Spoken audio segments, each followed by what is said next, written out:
would you like to introduce yourself first? Yes, please. My name is Slava, and I am Nebula Complex. It's the musical project of mine. That musical project has been running for about 10 years. Actually, 2023, it's exactly 10 years. I have also been involved in many other electronic, post-punk, industrial, and metal and related music projects before. I grew up playing bass primarily for punk and metal bands, and at some point in my youth, discovered dark scene and all things related, and basically dived into it head first and started making darker electronic music. Which is very good as well, may I add. Thank you. I appreciate that. It's very good. And ironically, I did not know until today. I just put out an interview quite recently did, but I did notice that you, on your, is it Bryozoan operator? Yes, Bryozoan operator. Oh, right, okay. And that you had Hem, I can't remember how to say that as well, Hem Netja involved? Not directly involved in that one, but I do love to collaborate and work with Hem Nedger because they are great friends of mine. Shout out, by the way. Yeah. We have been involved in a prior electronic music act together and had a couple of releases back in mid to late 2010s. So we are very great old friends, and we go way back. And I know that they have been releasing a whole bunch of releases and making music, and I've been supporting them. And we will actually be playing together on a mini tour of sorts in Calgary and Edmonton at the end of this month. Oh, wow. On September 22nd in Edmonton and on September 23rd in Calgary at Dickens Pub. They are very old friends of mine, and we had a project together at some point, so I do love working with them. That's fantastic. And it was just such a coincidence. I just put the video out this morning and then read that, and I thought, never. It's just uncanny that it was you were involved, and obviously good friends of theirs. So that's interesting because they are quite unusual as well, a little bit different, which is always a good thing in music to have something different. And that's like yours. I just find your music a little different. And I don't know if you've ever been compared, but I do think your music is kind of a mix of Kraftwerk, front two, 4/2, maybe the older style, and then something of your own mixed in there. Well, thank you. Those are some of my great influences indeed. I was going to say, what was your influences? Any of those? So obviously, yes. Definitely. Between the cult bands you have listed just now, those are some of my influences. Early to mid 80s Front 242. Of course, it's a classic. And of course, I still come back to it. And I listen to Geography here and there. And I still discover and rediscover interesting, new and innovative musical elements that still even stand out today to me. Those are big influences on me. Some of my other influences include a whole played, I would say, a whole bunch of early 90s, more layered electro-industrial acts. We're talking Mentalo and the Fixer and early How Job, Frontline Assembly. Interestingly enough, when I was younger, when I was 17 and I just got here, I was getting into Frontline Assembly pretty massively. First, I got into their slightly more trance sounding 90s records. So I believe the stuff that came out after stuff 1994 to 1996, FLA 94 to 97, a little bit off of the Implosion 99. And after that, I dived into more of a classic 80s era FLA.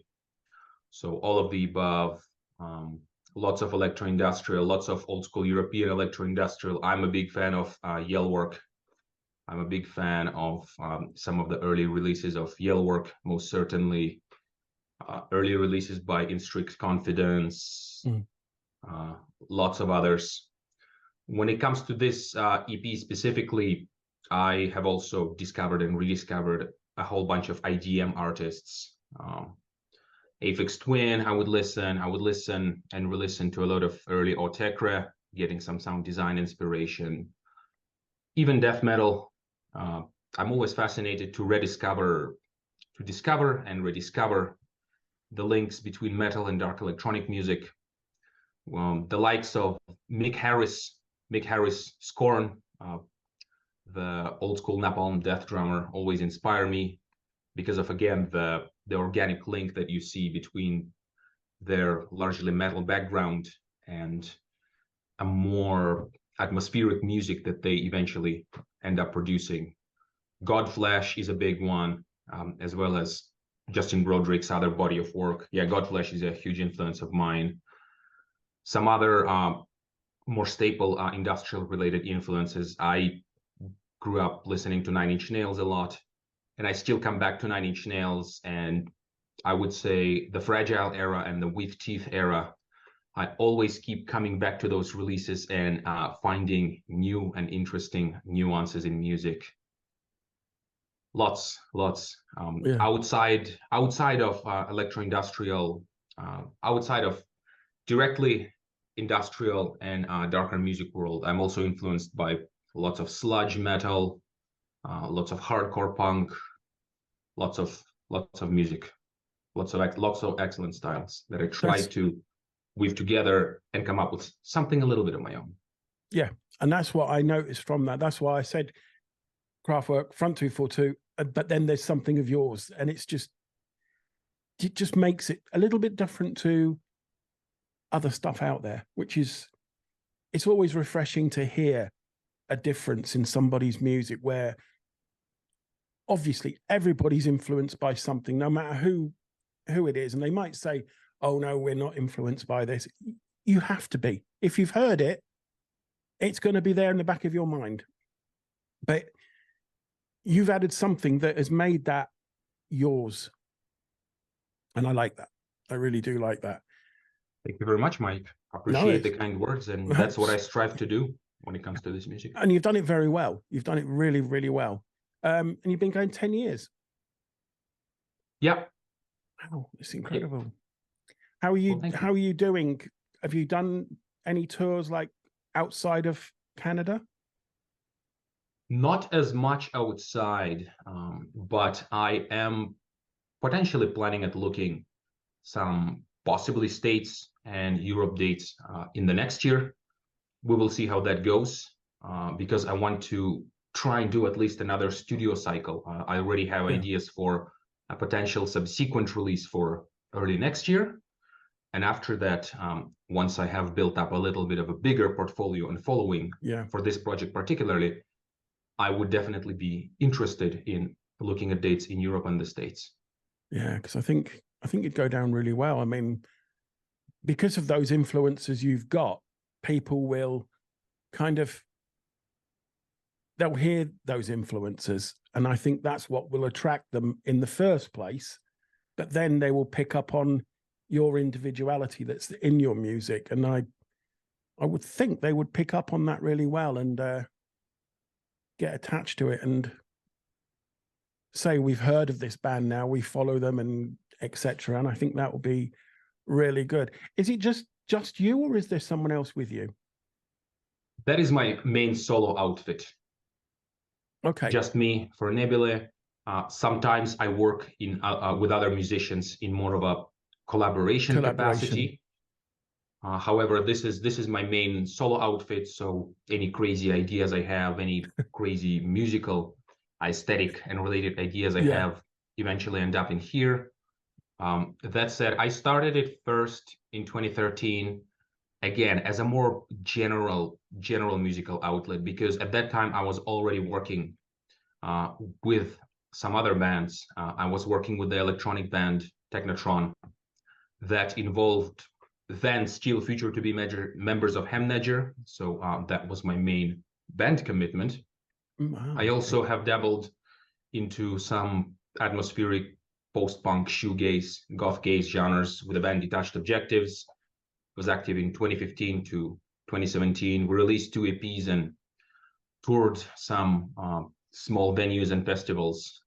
Again, mostly of Western Canada at the time. Yeah. Before we decided to break up, unfortunately. But all along, while working with these bands, I just had a little bit of a solo outlet, mostly for performing live, mostly for experimenting with live setups, mostly for learning new musical tools, technologies, creative processes, you name it. And that was what Nebula Complex was. So I didn't really have a structured plan for it. I didn't really do much releasing. It was more of a project. Somebody asked me to play an IDM noise generative type set somewhere, Yeah. and I would jump in and do it. And then eventually somebody else would ask me to play a more dance-oriented set, and I would rearrange my setup and do a live PA or something. And that's how it was from 2013 till about early 2020s. And then in early 2020s, I have decided to give this project more structure and start writing music that was vocal, because prior to that, it was, like I said, mostly generative instrumental IDM type thing that I didn't really release properly. Just wanted to have fun and play with live setups and synthesizer equipment type thing. In early 2020s, I decided to give it more structure and started working on lyrics, concepts, ideas, and vocal for this particular outfit. Fantastic. Where do you get your lyrical ideas? Lyrical ideas, I get them from all over the place. So, for example, one of my other hobbies outside of music is small-scale plants and gardening. And I am fascinated by various plant life and how it manifests and how it grows. And that is one of my indirect influences as well, sort of treating your songs almost as if you were growing or harvesting something and trying to nurture something that way. Other ideas is, again, I'm big into cyberpunk culture and aesthetics. When I was in a band Technotron, that was the predominant aesthetic we were going for. I still retain some degree of that and like to reference it from time to time. I'm a huge fan of old school Gibson novels, of old school Bruce Sterling, of old Philip Dick novels. So I throw that in from time to time. And those are some of my ideas and some of the things that stand behind my lyrics. Lyrics, in terms of lyrics writing, there is no one way or process that I do it. It usually starts as a more general or abstract free writing, and then I create more and more free writing. And when I try to focus on creating a song, I just draw from the free writing source that I have created and try to focus it from more general to more specific. That's usually my lyrics writing process. Wow. And the idea, the album, the EP that I released, it's not really a concept EP because the songs have been written throughout a couple of years, mostly throughout early 2020s. And each song had a different background or a different quirk or a different aesthetic to it. But once I started putting it all together and approaching it from a single release perspective, it was really nice to tie it with a more organic aesthetic, if you will, because I find it allows me to work more freely. So I do reference some of my more cyberpunk cleaning aesthetic my sensibilities. You can hear it in tracks such as Operand, and you can hear it in the main one of the main tracks on the EP, Bleachburn. But other tracks have a little bit more of a chill and organic sound to them, like an opener air route. And some tracks are born just through the tapestries of IDM experimentation, such as Rounded Bullhead track. And some tracks are born with the inspiration mostly from old school minimal synth, i.e. the Horizon Chase track, which was very much also inspired by Canadian and German classic synth band Psyche that I listened to very heavily while producing this record. Wow. And you like books as well? Reading? I like books. Yeah, I like reading. So admittedly, I haven't read as much lately, No. but that's a different story. Well, to combine your two things there with books or reading and plants, try and find a book called Supernature. It's an old book. It's a really old book. And it has an interesting section on plants that a scientist experimented with. He put some kind of metering system onto these plants in this room. And one of the scientists would go in and be cruel to the plants. One of them would go in and be like nurturing to the plants. When they walked into the room separately, they would register fear and happiness depending on which person went in the room. So that makes you wonder, what do they feel, these plants? And it was a really interesting whole section on these old experiments that they did with plants. And I think you might find that interesting. And it's called Supernature. And I think it has, I'm going to remember that. Yeah, it's got like a bean growing on the front, I think it is. It's an old book, a really old book. So you probably pick it up secondhand, like for, I don't know, very cheap, but it's worth the read. It's really interesting, especially that chapter. I mean, I read that when I was a child, and it's still stuck with me that I see plants differently because of it, which you tend to once you read that they have feelings, and you think, really? Plants? But that is pretty incredible. Yeah, it's a really good chapter to read, and it's eye-opening, that's for sure. But it might frighten some vegans. Because if they're thinking, what are they doing? I mean, that's not slaying vegans, because obviously they've got their beliefs and everyone else has got their own. But if you read that could open their eyes to something very different. But that is pretty incredible. Yeah, I will check that out. Thank you. Yeah, because I thought if you like reading and you Nature. like plants, those two might come together quite well. Might be something very interesting to write about in your lyrics. I mean, it's out there, isn't it? Really out there. It is out there. I think I will include it in my large cloud of inspirational material. Indeed. Exactly. So is there an album planned? I would say not an album per se at the moment. I think judging from a good reception so far I have encountered with this EP, excellent reception actually, which I appreciate. Brilliant. I am interested in continuing to experiment with a standalone short form release format. So I may, and my plan right now is to potentially release another 3-4 track EP, or it could be a maxi single if I make one of those tracks standalone a little bit more, sometime for early next year. And if that goes well, then the subsequent release will be a little bit more long form, closer to the LP release in format. That's brilliant, though. That's brilliant. I mean, I'm looking forward to it. That's for sure. Thank you. So it's gone down well, your last one? I believe so. Oh, that's good. That's really good.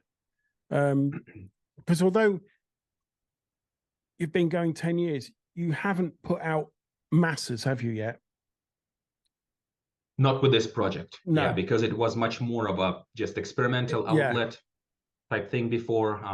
Not with this project, but it has gone quite well indeed. Well, that's good. That's good. I mean, it's very hard to get noticed nowadays as it is. So to get noticed, that's really good. Are you still independent? At the moment, yes. At the moment, yeah. Yeah, that's always a shame, I think. Well, I think that's got its good side and its bad side, hasn't it?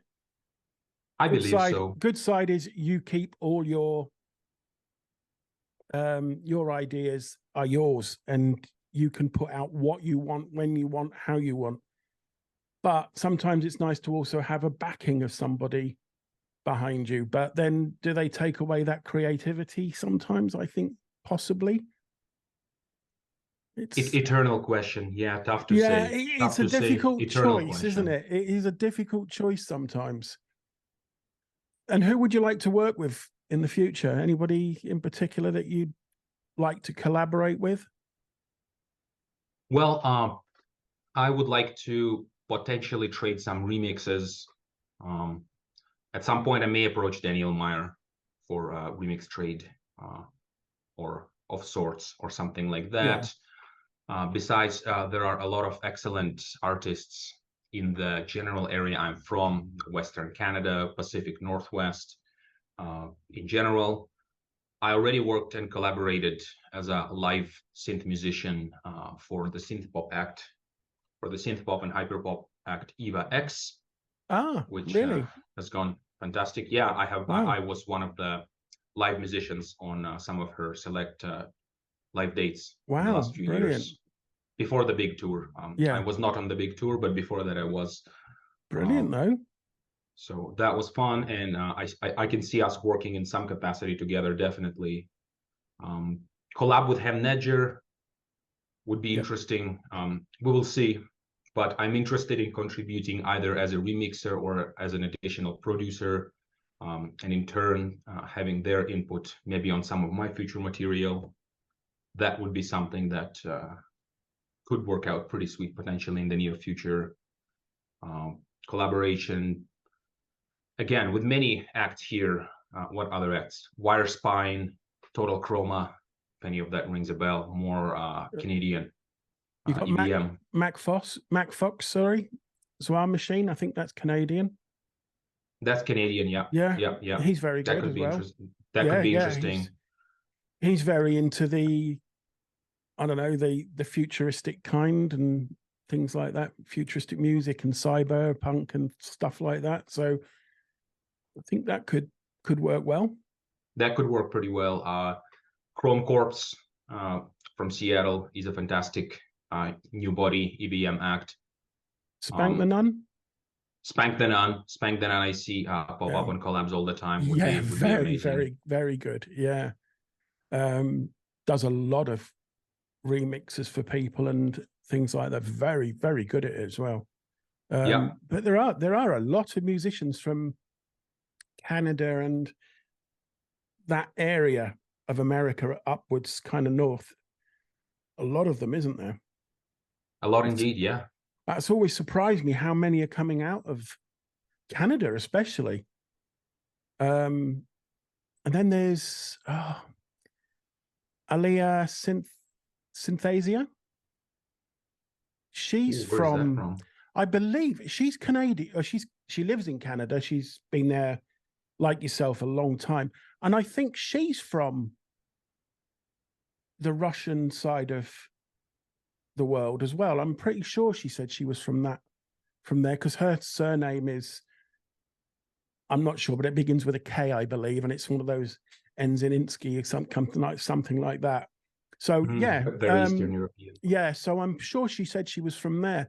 She's another great multi-instrumentalist and into that kind of unusual style. So there's a lot in your area, that's for sure. You're not going to be short of people, Indeed, which is good, which is really good. I mean, it adds for an interesting future for you.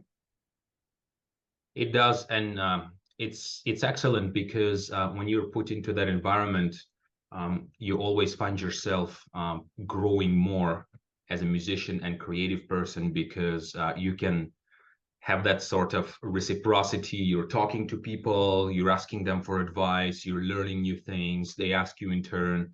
And if you have the community aspect of music making and Yeah, music adjacent hangouts, for lack of a better word, that is always a good thing to have. I find that it helps to grow as a musician. definitely. Admittedly, I'm not the most social person quite often, but when I do socialize in those fellow musician and music adjacent creative circles, it's always appreciated, and Yeah, it's always exactly. a great thing to have, It an is. inspiring thing to have for It music really production. is. And I think you're right. I think it helps you grow musically. And I think in a lot of ways, you all grow from each other you all gain Indeed. something. There is something there to take and give. So it's not going to be just you're there just to take out influence or ideas. They're all there to give and take and gain something out of it. And I think that helps. And if you can get one of the, I suppose you could say one of the more known ones on board, like Spank the Nun, let's say, that's going to help get your name out there more. And it also shows off their style more for them. So they gain that and you gain more public, how would you say it? How more exposure? That's the word. More exposure, general publicity, awareness, etc. So there's something for everybody out of there, out of that kind of benefit of collaborating with different people and mixing up things. And I think it can only help you. It can't do harm. Let's put it that way. I agree. Yeah. I agree. So yeah, go for it. Whoever you can get on board, really, as long as they're reputable, then go for it. But your music already is standing on its own. Pretty sure of that. It certainly impressed me. I certainly liked it. And like I said, I'm looking forward to hearing the next lot, because I heard those influences that kind of pushed me to listen more, and literally gone on there and listened and listened and listened and listened. And I did notice a huge difference between, what was that very first one you had out? I'm trying to remember the name of it, what I read. It was one of your first releases on Bandcamp. As Nebula? Yes. Oh, must have been that single, that toroidal plasma confinement.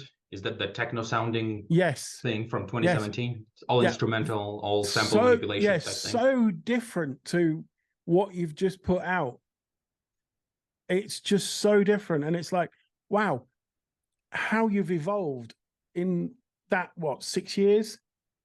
Yeah. Is an impressive change. It really is. I mean, you've come such a long way from the almost more basic to a real, as your name says, complex